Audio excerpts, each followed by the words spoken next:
Very warm welcome to the programme. Good morning to you. What's your view then on the way that the Home Secretary is tackling this issue? Reports in some of the papers this morning that she's all mouth and no trousers and that she's done nothing for 2 years. Well, you know, I've got a lot of sympathy with the Home Secretary. I've met her on many occasions over the past few, well, since I've been elected actually, about this crisis. Look, there's a simple choice here. France, they were saying just a few days ago they don't want the Channel to become a cemetery. Well, I'm sorry, it already is a cemetery.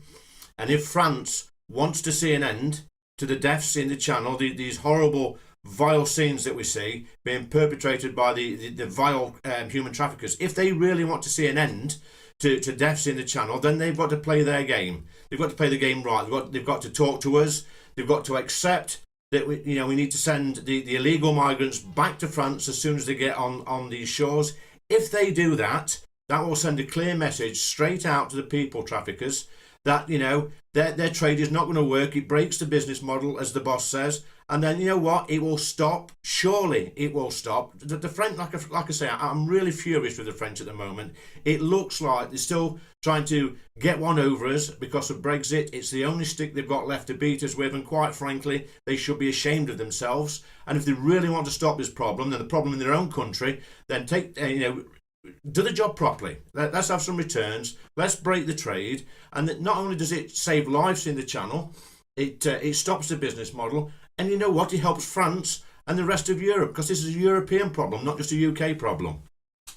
You say you're angry at the French, Mr. Anderson, but what do you think of the way that we have handled this? Do you think it was wise for the Prime Minister to do a show and tell of his letter to President Macron? And are you surprised by the French reaction to that public sharing of that letter? Well, I guess time will tell on that one. The boss, Boris, has to show his hand at some stage. He's actually laid out in clear terms what he actually wants and what we want as backbench MPs. He's made it public. He's shown the British public what we want. I don't think the letter is unreasonable. I don't think the ask for it's what we've been asking for quite a while now. He's made it public. So actually the ball is in the court of France now. They've got to respond to that. They did respond in a very childish fashion, I think. They need to play the game. If they're serious, if France is serious about stopping the migrant crisis across Europe, then they've got to play with us as well. They've got to work with us to make sure we stop it. If they don't, it will carry on and on and on, and more people will die in the Channel, and the French will have blood on their hands. Do you actually think that Priti Patel's hands are tied, that there is absolutely nothing she can do? Because at the moment she is being excluded, isn't she? The French aren't likely to take the approach that you would like them to take, not least because they have their own elections upcoming at the moment and they're trying to appeal to their own domestic audience. What happens now for Priti Patel then? As I say, I go back to the point, she's been accused of doing nothing for 2 years. Is it more of the same?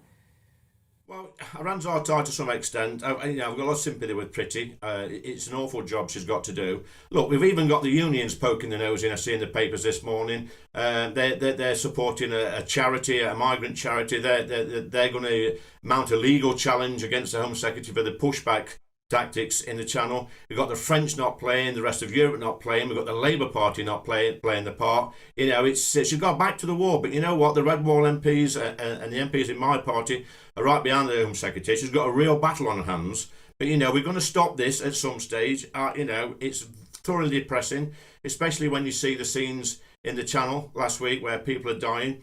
And I said it last week on your station that more people are going to die in that Channel. And you know what? If we can't put petty squabbles aside and sort this out, then really we need to take a long, hard look at ourselves.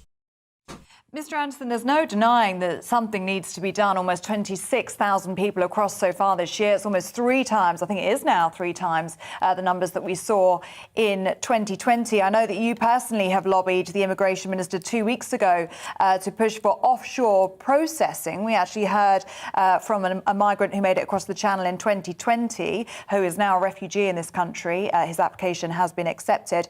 He was saying if there was an offshore detention centre, he wouldn't have made that journey. That is something that would have put him off. But of course, those offshore processing centres, something that you support and call for, they're very expensive. And if we're talking about 26,000 people making that journey, if those people are going to be retained for months or years at a time, is that something that we can even afford? I disagree with you totally there. I think they're not expensive.